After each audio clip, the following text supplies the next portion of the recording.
When I was 9 or 10 years old, my friends and I used to go ride bikes and do like big jumps and stuff. And my dad bought me a camera when I was super young. I started taking pictures and capturing those moments of your friends either getting hurt and laughing or doing cool stuff, and being able to go back and look at those.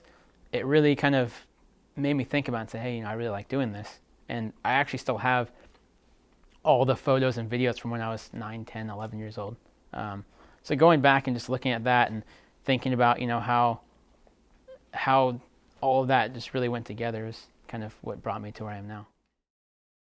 Knowing the end result that I want to capture and how I need to do it. There's a time when I think I was 17, and I was filming some motocross riders, and it was literally a berm, so there's like a corner that the guys ride around, and then a hay bale, and I was behind the hay bale, but me and my camera were kind of resting on the hay bale, and I actually have the picture, and I was about 6 inches from being nailed by a motorcycle at like 40 miles an hour.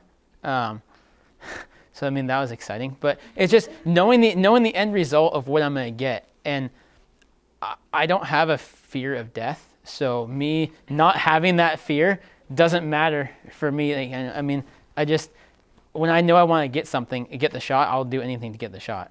And I've done some really dumb things in the past to get. I decided to climb. There's actually a picture of me somewhere. One of my buddies was wearing a GoPro, but I was in Canada with a bunch of friends, and we were mountain biking. And my buddy's like, "Oh, I really want to get this shot," and I was like, "Okay, I'll do it."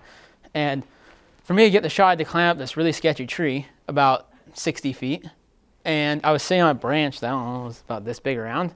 It was like not very big, and I got the shot, and my buddy's GoPro that he was wearing, because it was this big 60-foot jump for bikes, and on his GoPro in the middle of the air, you could pause it and you could actually see me way up in the tree.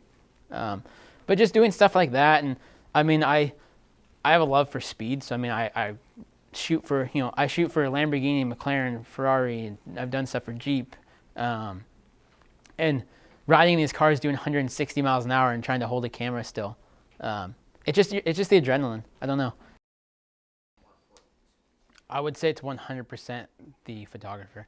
The level, I've seen, just at the school, I've seen some of you guys take pictures with I don't want to say it bad. Some of the worst cameras I've ever seen in my life. And some of you students have been able to take some amazing photos that I honestly can't believe came out of that camera. So I would say, I won't say 100%, I'll say 99.9% of it is the operator behind the camera. Because if you know what you're doing, if you know how to do it and the settings you need, you can create it. You need to understand what your end result wants to be. Once you know your end result and once you know what you want it to be like, you need to be able to go out there and look at the lighting, making sure, okay, do I want it to be sunny? Do I want it to be cloudy? Where do I need the sun to be? Even if you're going to do it outside, if you're going to do it inside, do I need external lights, kind of like what she has up here? Do I need it to be dark? Do I need a flash? And then you kind of need to know your camera settings. You need to know how to run your camera itself. So after kind of thinking about all that, then you can actually start doing what you need to do and taking the pictures and knowing the right angle and just experimenting.